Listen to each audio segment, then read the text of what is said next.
Денеска заеднички заедно со младите креативци и младите во општина Куманово дадовме мал допринос и значај во однос на украсување на нашиот град, знаејќи дека немаме средства за новогодишно украсување во оваа економска криза, но сакаме да дадеме значај и да се чувствуваме сите поразлично и со надеж дека 2022 година ќе биде посреќна и поуспешна за сите нас.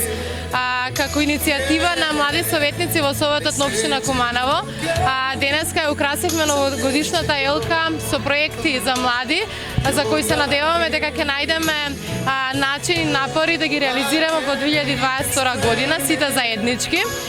Ги повикуваме сите млади од општина Куманово, без разлика на различностите, да се вклучиме во оваа иницијатива, да дадеме предлози, да бидеме гласни во нашите барања, за да можеме да изготвиме решенија и одлуки на Советот на општина Куманово и да го вратиме сјајот на Куманово да биде град на младите.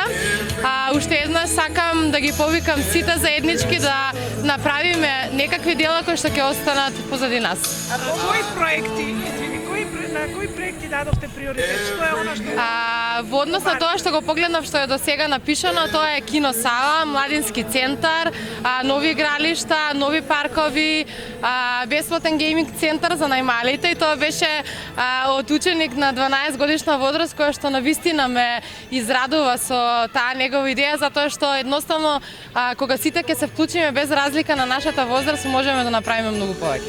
Кажете ли колку е буџетот за младите? Куманово баш нема некој буџет за младите, поставки. Да, така е, но знаете дека во статутот направивме измена за формирање на локален младински совет и тоа ќе биде една творба за младите кои што ќе имаат свој буџет во општина Куманово.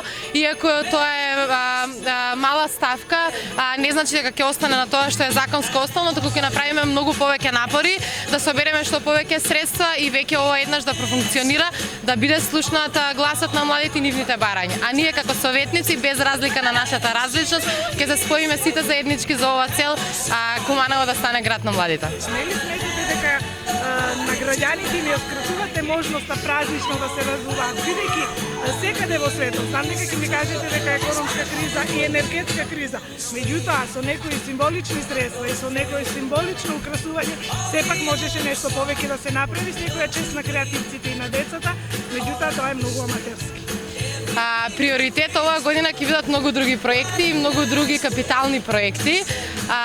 Верувајте дека новогодишниот сјај ќе го почувствуваме сите заеднички во 2022 година, а јас уште еднаш ќе посакам мир, спокој, берекет и успешна 2022 година за општина Куманово. Значи ли дека ВМРО ДПМН ја поддржа иницијативата која уште не е донесена во Советот да не се украсува градот? ВМРО ДПМН и неколку наврати претходно имаше став во однос на ова прашање и секако приоритет се граѓаните, а не украсувањето.